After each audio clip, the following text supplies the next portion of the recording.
stop me if you heard this one.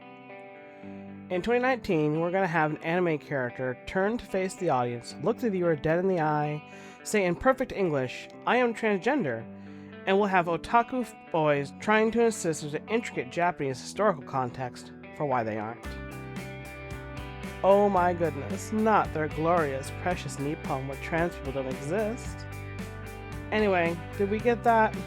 I lit up and, no, we didn't. But we did get a bunch of notable trans representation that year.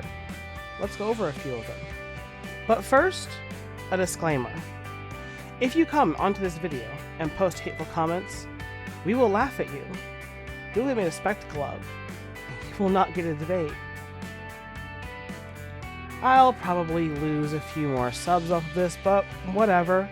We get told all the time to write our own story if we want to include woke trash in it, so guess what we're doing? Buckle up. So 2019 gave us a number of explicitly trans characters in media. Jules Vaughn from Euphoria not only is the character transgender, she's also played by the trans actress Hunter Schafer. The superhero Dreamer, or Nia Nal, is played by Nicole Maines, and is noted as being the first transgender superhero in television. She's also part of the television Arrowverse. The show Pose has featured a ton of queer rep during its run, and most notably Blanca Evangelista, played by MJ Rodriguez, is a major antagonist in the series. And I think that inclusion is important because you can't support trans rights without also supporting trans wrongs. The OA continued the story of Buck Vu, a trans man high school student, and Work in Progress featured a trans man named Chris, played by Theo Germain. These are only a handful of the great trans rep we've gotten in recent years, and this is important given that a lot of people have never met a trans person, and so seeing trans characters played by trans performers marks a significant milestone. According to GLAAD, 71% of Americans claim they have never met a trans person face to face. I would assert that a good number of that 71 are only assuming they never met a trans person. In reality, it's very likely they just didn't know. So no anime characters were direct like this, but that doesn't mean trans rep is completely absent from that genre. Certain characters like Kiko of Wano from One Piece and Kozuki Oden are two canonically trans characters from the anime One Piece, and with gender-fluid characters like Emporio, Ivankov, and Inazuma embodying a sense of gender fluidity, with one of them even having the power to change a person's hormones, it makes One Piece probably one of the best anime for trans characters in recent history. Another great anime with canonically trans characters is My Hero Academia. Tiger of the Wild Wild Pussycats is a trans man, and Magne from the League of Villains is a trans woman. This is even noted by characters like Twice who go out of their way to correct people who misgender their comrade. Kirara Hoshi of Jujutsu Kaisen is most known for her fierce loyalty and companionship with Kinju Akari, her boyfriend, who she affectionately calls Kin-chan. And that's not all. This is something from a few years back, but honestly, I feel it needs to be mentioned again, mostly because I know I'll get called out if I don't mention Bridget from Guilty Gear. Guilty Gear Strive came out in 2021, and during the story campaign for the game, Bridget's ending contains the lines directly from her saying out loud that she's a girl. This is significant. Bridget has been part of the Guilty Gear games for 24 years. But during those early days, her identity was described as being born on an island where having twins born of the same sex is bad luck. Because of this, Bridget's parents raised her as a girl. Her initial drive in the Guilty Gear story was to become a powerful man, prove the superstition wrong, and make her parents happy. However, after debunking the old superstition, she also found that being a man did not make her happy. This is why in Guilty Gear Strive she officially comes out as a trans woman and continues living in accordance with her gender identity. This has also been confirmed by Daisuke Ishiwatari, the creator behind the character. Quote, "After the events of Bridget's story in arcade mode, she self-identifies as a woman. So as to whether he or she would be the correct pronoun for Bridget, the answer would be she." The next one, while not an anime character, is still another explicit example from Paranormal Park. Paranormal Park is a Netflix series based on the graphic novel Dead Endia, written by Hamish Steele. The plot follows the main character, a trans man named Barney Gutman, and his friend Norma as they navigate the paranormal events surrounding Phoenix Parks, a Dollywood-esque park created by an allegorical character named Pauline Phoenix. Barney works as a security guard at the park, and the adventure begins when Barney's dog Pugsley gets possessed by a demon, and the team ends up having to manage a literal portal to hell in order to keep demons from leaking into our world. I'm pretty sure this park might exist somewhere in Atonement. No, I kid. Now, I know these are all recent examples, but trans characters in media are not a new thing by any means. Some of them are not so hot, such as Lieutenant Lois Einhorn from Ace Ventura, whose role as the antagonist is subverted by her trans identity in a scene that can rightfully be described as sexual harassment, as the titular character Ace strips Einhorn in front of the entire police force, leading to resounding disgust upon reveal. Sally Can't Dance from Con Air is another trans character with a fairly bad representation. I want to be clear, I'm not against trans characters being villains or antagonists. However, Sally's involvement in the movie is that of a drug trafficker. Her trans identity is highly sexualized and often played for mockery. This is based on a persistent myth that trans women especially fetishize womanhood. The 1990s wasn't completely glum in cases of trans representation. However, in those days, most of the time trans characters were played by cisgender actors like David Duchovny. David Duchovny, the co-star of The X-Files, also played a role in Twin Peaks, Denise Bryson. As part of Denise's story, she began wearing feminine-coded clothing during an undercover operation and found that presenting as a woman made her feel comfortable. This was part of the process of her realizing she was a trans woman.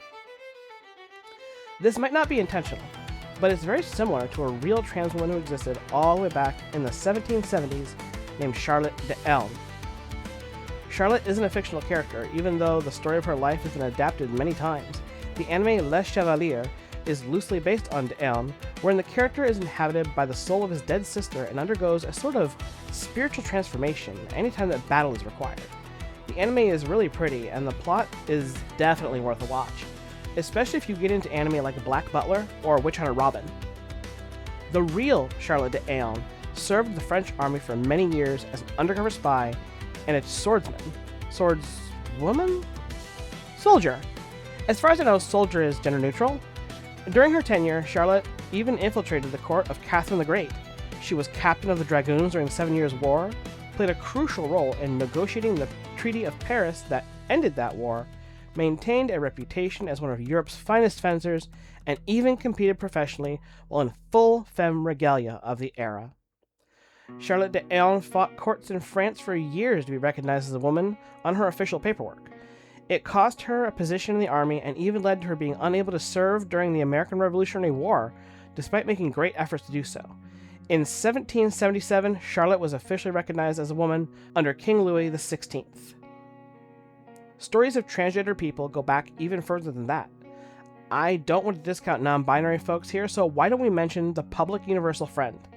The Friend was an American preacher born in 1752, Cumberland, Rhode Island.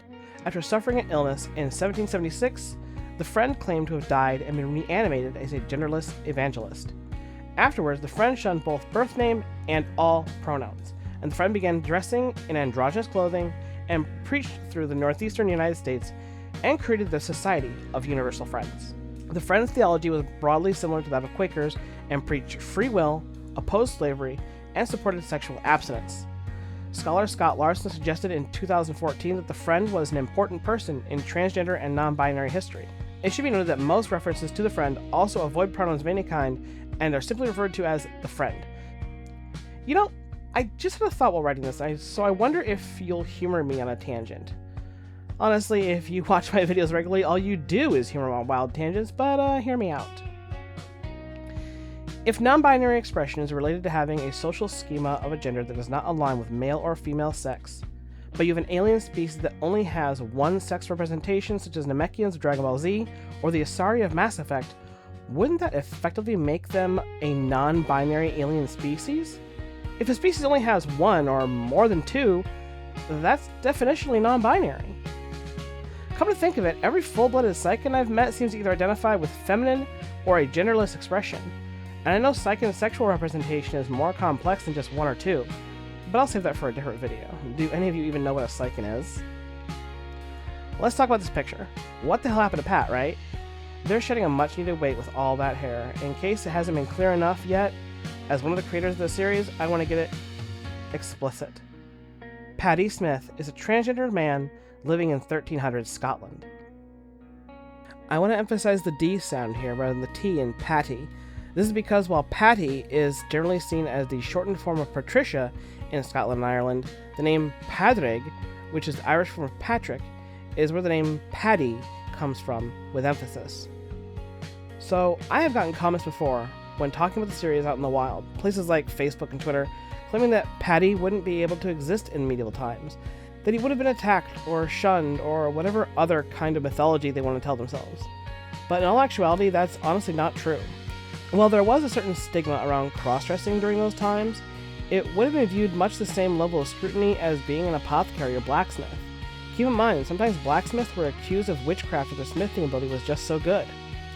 This only really started becoming a problem after the writing of the Malleus Maleficarium in the 1400s, so there's still at least a century before it became a significant hindrance in Europe, but that's not all.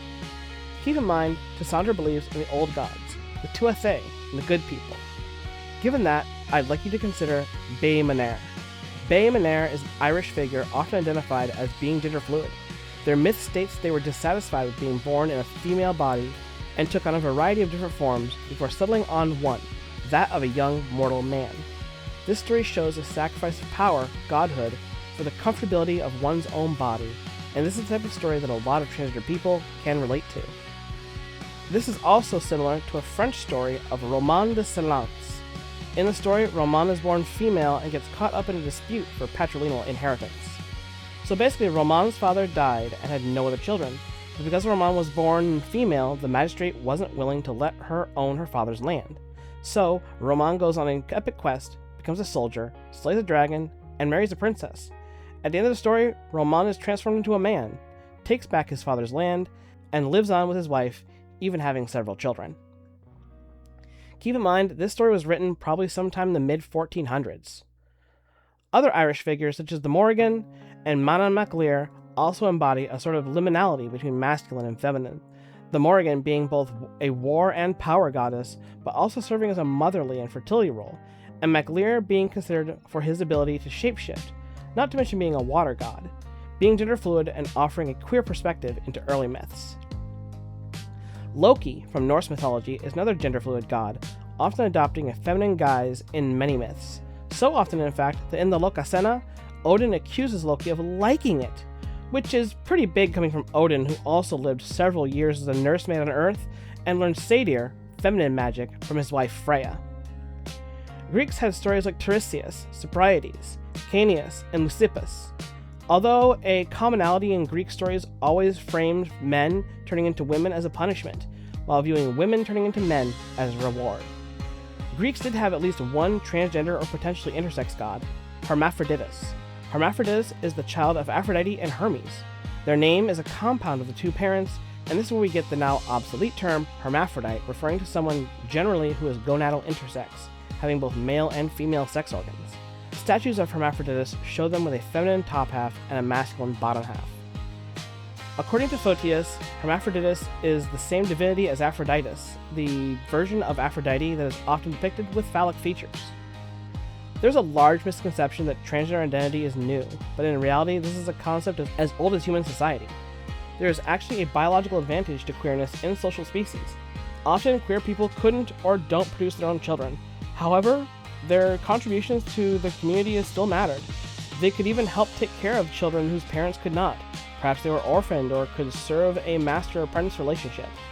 The Sumerian Gala, the Roman Gali, priestess of Sibyl, and the North American Nalihi, or Lamhana, held high status as healers, artists, and cultural teachers.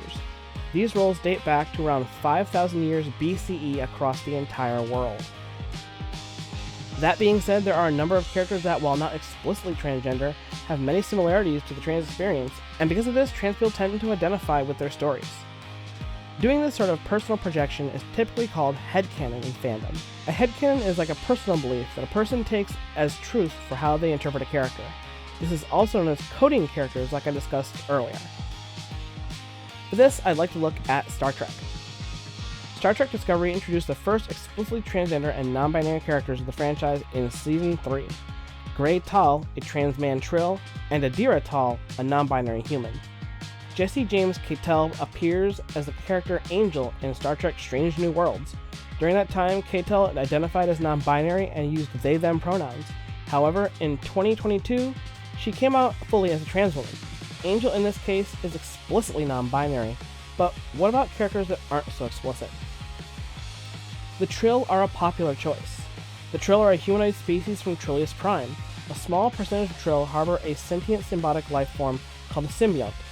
The symbiote can, if the host body takes too much damage or grows too old, change hosts. Trill culture allows for the same symbiote to inhabit both male and female bodies, which has led to a lot of transgender fans of Star Trek to feel a sort of connection with these characters, most notably Jadzia Dax. I've actually met a few trans women who have taken the name Jadzia for themselves. Jadzia was originally Curzon. When Curzon died, the symbiote, named Dax, inhabited Jadzia's body. An important thing that is often referenced in accordance to Jadzia is when she meets her old friend, a Klingon named Kor. Kor is one of the first Klingons introduced in Star Trek, and is considered one of the most influential and respected Klingons in the franchise. He even faced off against Kirk and Spock in the original series. After many years apart, Jadzia and Kor meet again, and he embraces her, saying, "Curzon, my dear old friend." Jadzia corrects him, "It's Jadzia now." Kor doesn't miss a beat. "Jadzia, my dear old friend." There's no love nor blood lost between them. Peak allyship. Another character that I've seen embraced by the trans community is from Star Trek Voyager, 7 of 9. 7 of 9 is a person who was forced to forget who she was from early childhood until she became an adult, forced to abandon her girlhood, forced to live a life of conformity. When she is freed, she has begun to learn how to become a woman, how to be a person, how to be who she is, and what that means from scratch. She slowly begins to grow into herself as the Voyager makes its way home, embracing the identity that was stolen from her. There may be other rationale for Seven's story. Some compare to childhood abuse or autism. I've even seen the framing around religious trauma. The nifty thing is that, thanks to the framing introduced by Bartha's death of the author, any and all of these interpretations can be simultaneously correct, because art isn't just about what the creator tells you it is. It's also how you personally perceive that art, because art is subjective. Gwen Stacy, specifically from Enter the Spider-Verse, is another popular headcanon that even I subscribe to. There are a number of visual cues, such as Gwen having a trans flag in her room that has the words "Protect Trans Kids," and her father, a cop, wearing a trans pride pin. There are also a number of frames where the lighting suggests a sort of trans theme given the colors used, but also the whole superhero notion of a secret identity and anguish it causes to have to constantly hide a part of yourself is an experience that a lot of transgender people can relate to. Tobias from the Animorphs is often taken to be transcoded. I'm going to bring this up because, for one thing, Animorphs has largely been embraced by the trans community due to K.A. Applegate's allyship, but that's not why I say Tobias is a transcoded character. Tobias is always very quiet, staring off, wanting more in his life. He lives a difficult life without his parents, hides from his legal guardians, and eventually uses his morphing ability as a sort of escape. However, shortly into the series, Tobias is robbed of his humanity and his agency after being trapped in the form of a red-tailed hawk. This struggle with being displaced from one's own body and being forced to live an existence that one feels disconnected from is a core aspect of understanding the struggle of being transgender in a society that doesn't accept you. If there's any validity to transness in the Animorphs, it's this. K.A. Applegate herself actually expressed a desire for more diversity in the series, but she felt limited by the sensibilities of the 1990s. There's also evidence to suggest that Tobias' struggles were based on K.A. Applegate's daughter, who later came out as trans many years after the series ended. Now, here's the kicker when it comes to non-binary representation. And if you saw my video on autism, you know I'll take any excuse to talk about JoJo's Bizarre Adventure. It's gonna be Dio Brando. Dio Brando is canonically non-binary as confirmed by series creator Hirohiko Araki. While Araki doesn't explicitly use the term non-binary to describe Dio, he had a habit of making little character sheets for each of his creations that listed things like height, weight, likes, dislikes. This concept should be easy to comprehend. It's basically like our bingo book videos. So anyway, on Dio's character sheet, under the section labeled sex or gender, Araki uses a gender-neutral marker. This is notably different compared to other characters like Kira or Valentine. It's also noted in the words of other characters how they view Dio. Notably, Abdul Mohammed says that Dio's beauty transcends gender. Quote, "a mysterious beauty so intense you wouldn't think he was a man." But also, Dio isn't the only character whose gender is ambiguous in this way.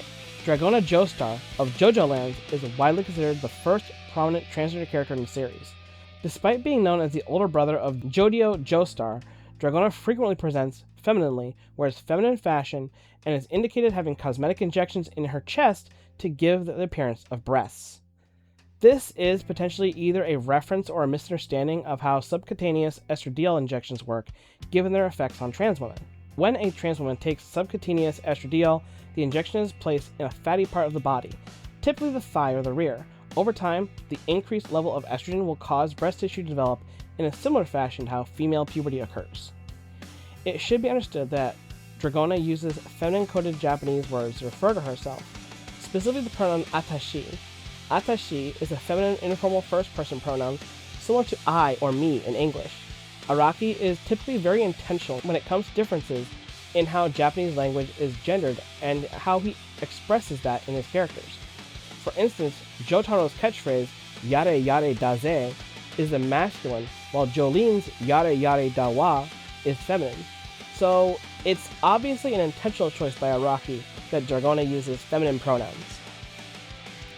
I could go on all day listing trans characters that have appeared across different lores and mythologies, and even real life for several hours. But what's the thrust? What's it all mean? Why is it so important? Well, first, as I said, most people report they have never actually met a trans person. 70% according to the Washington Post. However, this number is likely skewed since most trans people choose not to disclose their status due to fear of discrimination. Think about this. Agni isn't a transgender character. You all accept that. But you don't know if me or Bree or Sardrago are trans people behind these characters, do you? Plenty of cis people have played trans characters, but also plenty of trans people play cisgender characters. In reality, it's very likely that the people who claim they've never met a trans person are just unaware they really have. Look at the conversation between Haru and Erika in One Night Hot Springs. Check out my Trans Day of Visibility stream. Erika claims to have never met a trans person before talking to Haru, and Haru points out directly that it's not true. Haru is, unironically, the one Japanese trans character that looks directly at the camera and says, "I am transgender," and this game flew largely under the radar. But it does what it needs to do. It draws attention to the reality transgender people face in Japan. Things like compulsory sterilization, having to be over the age of 21 to even get gender marker changed, not to mention the social discrimination and difficulty even finding facilities that will accept working with transgender individuals. Often, trans character stories make a point of centering on the transition process, such as with Sophie Brissett from Orange is the New Black, played by Laverne Cox, the physical basis for Chaotica, and importantly, Victor Hargreaves of Umbrella Academy, played by Elliot Page. When Elliot started playing his character in Umbrella Academy, he wasn't out yet and hadn't transitioned medically, so even though Vanya Hargreaves wasn't initially written as a trans character, writers of the show made space for Elliot to continue playing the character by making Victor a trans man in later seasons. So, Paddy's story similarly has some aspects to do with transition, but in the 1300s, options are limited. Mastectomy existed since antiquity, described by Leonidas of Alexandria in the 1st century CE. However, early mastectomies were often fatal. The modern standard for mastectomy was formally developed by William Halsted in 1882. The first trans man to have a double mastectomy was Lawrence Michael Dilton in 1942. He also became the first trans man to undergo phalloplasty, also in the 1940s. As a doctor and a writer in the fields of ethics and endocrinology, Lawrence is remembered as a pioneer of transgender medicine. But without the option of double mastectomy, Paddy prefers to use linen wraps across his chest.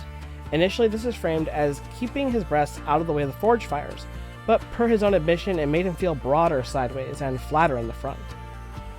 Shorter hair is also something that gives Paddy a simple form of gender euphoria. Gender euphoria, as defined by the trans community, is the polar opposite to gender dysphoria. Dysphoria is a marked psychological stress when one's body does not match their internal sense of gender.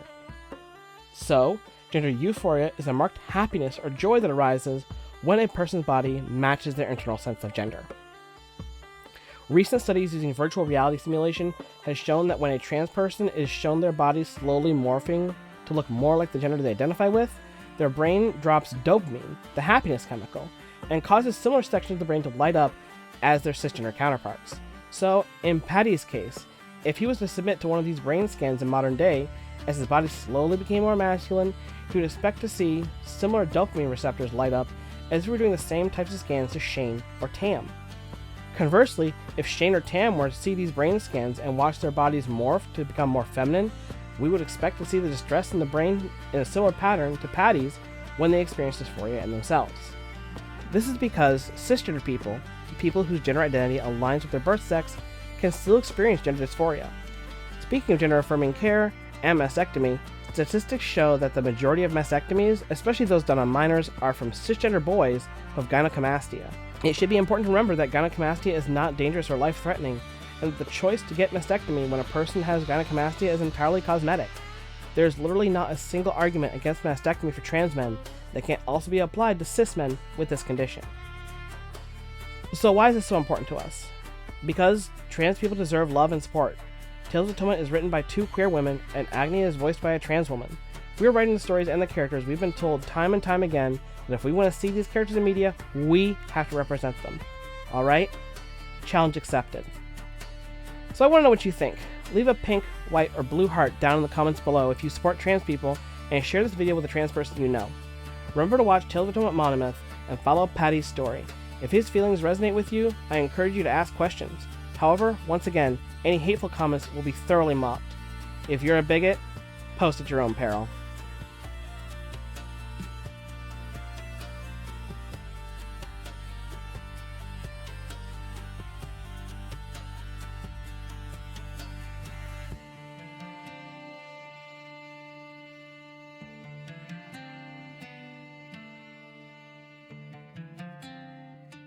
Thank you everyone for your continued support, and I look forward to giving you even more in the future. Our community keeps expanding with authentic viewers and subscribers that tune in every week excited for the next installment.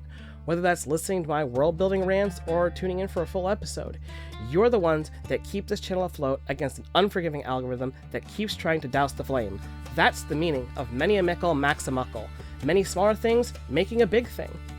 And now, a shout out to our patrons and channel members. Plebe64 Potato, Mr. Lobo King 8778, P64P, Regios001, Jack Plays K Plays, Maria Elsa 6363, Moose Now, El Dragon Biano 3742, Jack McLeod, Persephoroth, Josh is Mary, Runaway Train 2502, EA Shadow Gamer, Sigma LaFlare, Crochet Whimsy 413, Anubian the 1335, Angels Art and Gaming, Aisha Kashif, Pluve 81, Aegis Knight, 7 Star Sanctuary, and Chained Furry, Emily Masternardi, Heinrich 28, Shadow Fox, Arya Gamari, Charles Tam, Jace Moreland, Tammy Poo, and Lunder Lumen.